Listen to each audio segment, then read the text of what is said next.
Howdy folks, AJ coming at you again, your resident vintage gamer, and this is the Day 2 recap for the Salt Lake Comic-Con 2013. And I have a lot of stuff to cover, so strap yourself in and let's get started. Number one, again, I'm a tired guy, so you're gonna have to bear with me a little bit. The brain may stop working at some point because I worked a half a day, then went down there and spent, 8 hours down at the Comic-Con after working half a day. So, and then it was, 95 degrees, and it's been a long day. So, but anyway, so, number one, there is an adventure game series called, it's the Tex Murphy game series. And it's a franchise that started way back in the 80s. It started with a game called Mean Streets. Right there. And it went through 5 different games, and it ended up with Overseer, which that was the last one in the series to this point, and it came out about 15 years ago.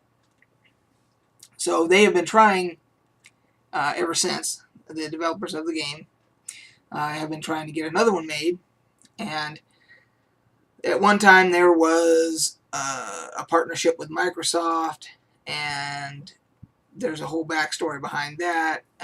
I went to a panel today where they talked about the whole franchise and everything, and about the next game, which I'm going to talk about. But regardless, there was a problem with Microsoft that they went through, and then they've been struggling to try and get the game made ever since. And what it finally took was it took a Kickstarter campaign, and they were successful. They reached their goals and then some and so forth. And they now have a developer, or excuse me, they now have a publisher, and which I believe is Atlas Games. And so I can tell you from being in the panel today that it was announced that they expect the game to be released in late January. So, and the next game in the Tex Murphy series is going to be called Tesla Effect. And matter of fact, I have, again, if you'll bear with me, I actually have a picture of the logo, because they were giving out these. That is the logo. And the creator of the franchise, one of the creators of the franchise, and the lead actor that has been in all the games, his name is Chris Jones, and he is the one who plays Tex Murphy himself. And I happen to have all the game manuals for every Tex Murphy game, going all the way back to the very first one, Mean Streets. And as you can see on my Mean Streets one, down here, it's going to say Commodore 64/128, because that's what I played this on. It was on the Commodore 64, the very first one. Well, he was nice enough to sign all of them, all the books for me. So I've got Mean Streets, followed by Martian Memorandum, which was the second one. Then you had Under a Killing Moon, which was the next in the series, and followed by the Pandora Directive, and these were all, well, I should say, Under a Killing Moon, Pandora Directive, and Overseer were all full motion video. And then the latest one that's going, the Tesla Effect, is going to be full motion video as well. And the last one that came out about 15 years ago was Overseer. And so I got all 5 of those signed. So I was pretty happy about that. And I was pretty happy to find out that the next game comes out in January. And there was a question asked at the panel if this next Tex Murphy game does well enough, Tesla Effect, do they want to make more? And the answer that was given was yes, but it will have to sell decently in order for them to pursue it to make another one. So, and they said that they do have, there is plenty of plot lines to leave it to where they could lead into another game and continue the series.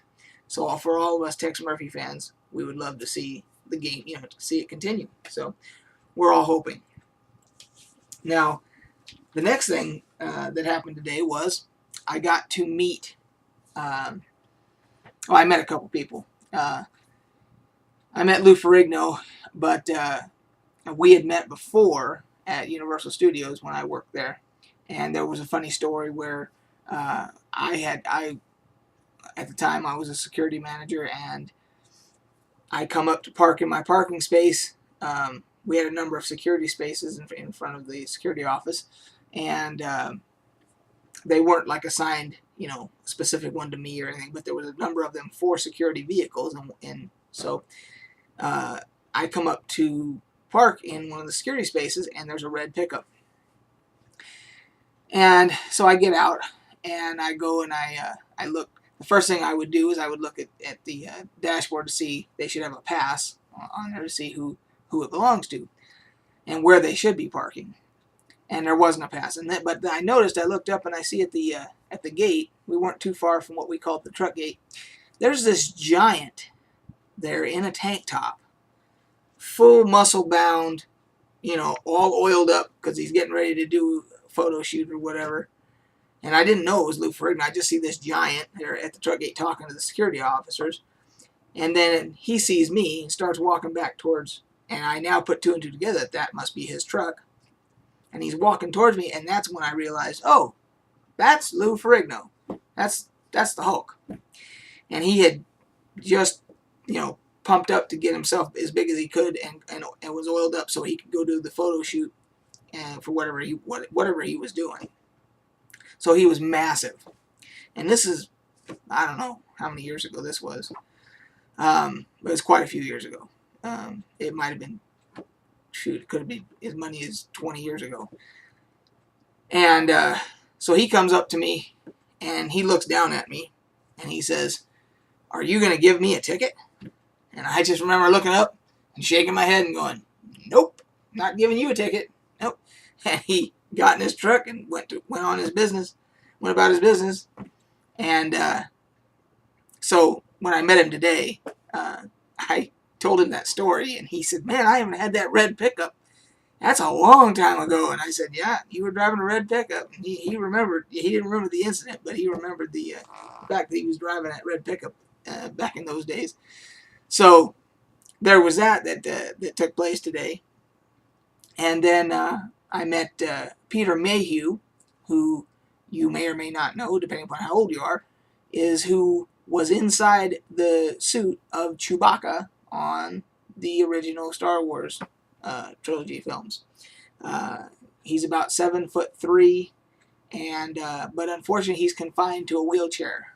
Both of his knees are in dire need of replacement, and so he's confined to a wheelchair. I'm going to put the picture here. I'll phase it in here so you can see.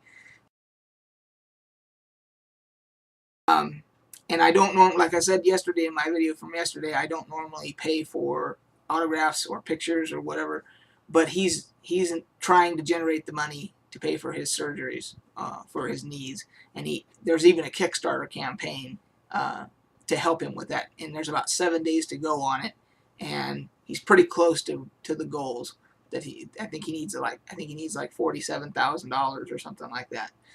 And anyway, I will put a link to that Kickstarter campaign if you're interested in helping Chewbacca, Peter Mayhew, get his new knees. You can feel free to do so. So that also occurred. And then if you are aware of who the artist Jeff Easley is, and if you've ever played Dungeons & Dragons or a number of any role-playing games, you should be familiar with his artwork. This is just one of probably thousands of things that he's done. This is my Unearthed Arcana, and of course he did the cover and he did other art inside and everything, and he was nice enough to sign it for me. And I actually have something else that I'm going back tomorrow, and there was something I didn't have with me today that I'm hoping he'll still be there when I get there tomorrow and get him this. He told me he would if he was still there when I got there, that he would sign that for me as well.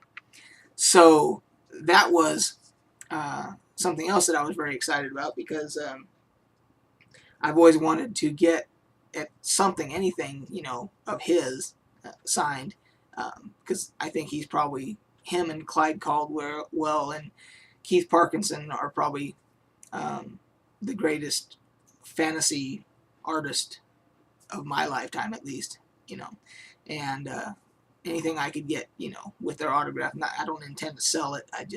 It's just nice to have for my personal collection. So that all occurred today, and I got a picture with Mr. Easley, and I'll phase that in here for you too.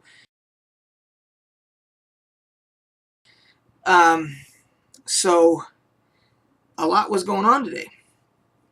Now, in addition to the Salt Lake City Comic-Con going on, we also are right in the beginning stages of the football season. And as you know, last night, Peyton Manning set a record for number of touchdown passes. Not touchdown passes. I think he tied the record for touchdown passes in Game 7, and then he had 400 and some, who knows how many yards, And the only reason that this is significant to me is when I went to bed last night, he had thrown his 5th touchdown pass, and I fell asleep. Wake up this morning, and they're talking about it all over the news about he had 7 touchdowns and 400 and some yards. I'm thinking, and all I could think about was, oh, please don't let the guy that I was playing in fantasy football, please don't let him have had Peyton Manning as his quarterback. I'm laying there going, please don't be Peyton Manning. Please don't be Peyton Manning. Please don't be Peyton Manning. Dope. The guy I was playing had Peyton Manning. That's how my luck is. So, it's pointless to even continue the the rest of the week this Sunday, because there's no way I'm gonna, he not only did he have Peyton Manning, but he had 2 of the receivers that Peyton Manning was throwing to yesterday. So I'm toast. Anyway, so I just thought I'd throw that in there for you fantasy football fans, that the pain has already begun for fantasy football 2013. So, anyway, guys, I think that'll do it. Tomorrow is going to be another full day at Comic-Con. I'll do another recap video tomorrow. And until then, we will catch you guys on the flip side.